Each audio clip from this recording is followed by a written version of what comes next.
ఆశ్చర్యంగా చూడవచ్చు. కానీ యేసుక్రీస్తు దేవుడు ఈ లోకములోనికి వచ్చి ప్రతి మానవుని క్షమించి పాపములను క్షమించడానికి భూమి మీదకి వచ్చి అలాగనే ప్రతి ఒక్కరికి మోక్షరాజ్యం ఇవ్వడానికి ఆయన కల్వరి శిలువలో ప్రాణం పెట్టి రక్తము కార్చి ఇది సమాధి చేయబడి అలాగే సమాధి నుండి లేచి ఆదివార దినమందు లేస్తాడు. కాబట్టి ఆయన మానవుల కొరకే ఇదంతా చేశాడు.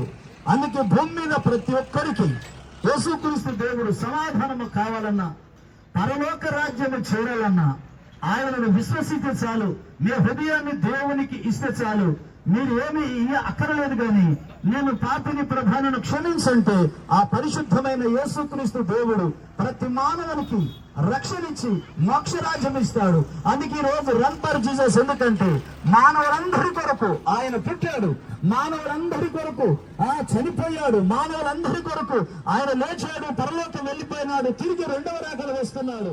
ఎవరైతే తన జీవితంలో యేసుక్రీస్తుకు అప్పదొప్పుకుంటారో వారిని మాత్రం క్షమించి వారిని ప్రత్యేకంగా దేవుని రాజ్యం చేరుస్తాడు. అందుకే రన్ ఫర్ జీసస్ లో యేసుక్రీస్తు నేనే మార్గము, నేనే సత్యము, నేనే జీవం, నా ద్వారా తప్ప తండ్రి వద్దకు ఎవరు రారని చెప్పారు. అందుకే ఈ సమయంలో రన్ ఫర్ జీసస్ అందరూ కలిసి దేవుని నామాన్ని మహిమపరచడానికి మేమందరూ అభినందిస్తున్నాము. దేవుడి మాటలు దీవించును గాక.